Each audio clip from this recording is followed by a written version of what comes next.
یہی دین یعنی شرک و بت پرستی اور توہمات و خرافات پر مبنی عقیدے والا دین عام اہل عرب کا دین تھا۔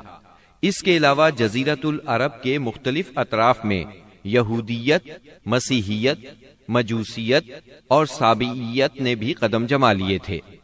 جزیرۃ العرب میں یہود کا دور اس وقت سے شروع ہوتا ہے جب فلسطین میں بابل اور آشور کی حکومت کی فتوحات کی وجہ سے یہودیوں کو اپنا وطن چھوڑنا پڑا۔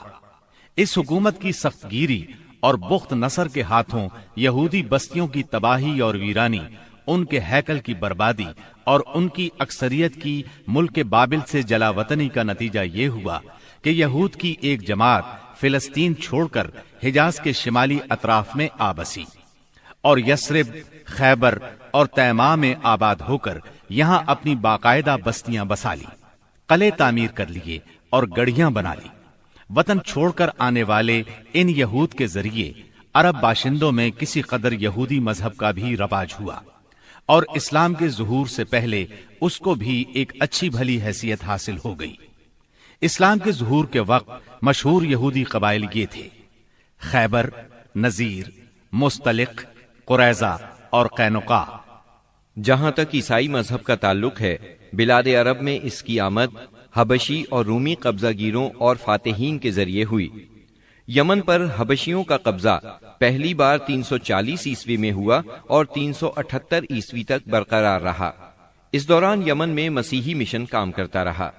قریباً اسی زمانے میں ایک متقی اور پرہیزگار شخص فیمیون نجران پہنچا اور وہاں کے باشندوں میں عیسائی مذہب کی تبلیغ کی۔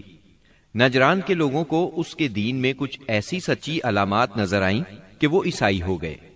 جہاں تک مجوسی مذہب کا تعلق ہے تو اسے زیادہ تر اہل فارس کے ہمسایہ عربوں میں فروغ حاصل ہوا، مثلا عراق، عرب، بحرین، ہجر اور خلیج عربی کے ساحلی علاقے۔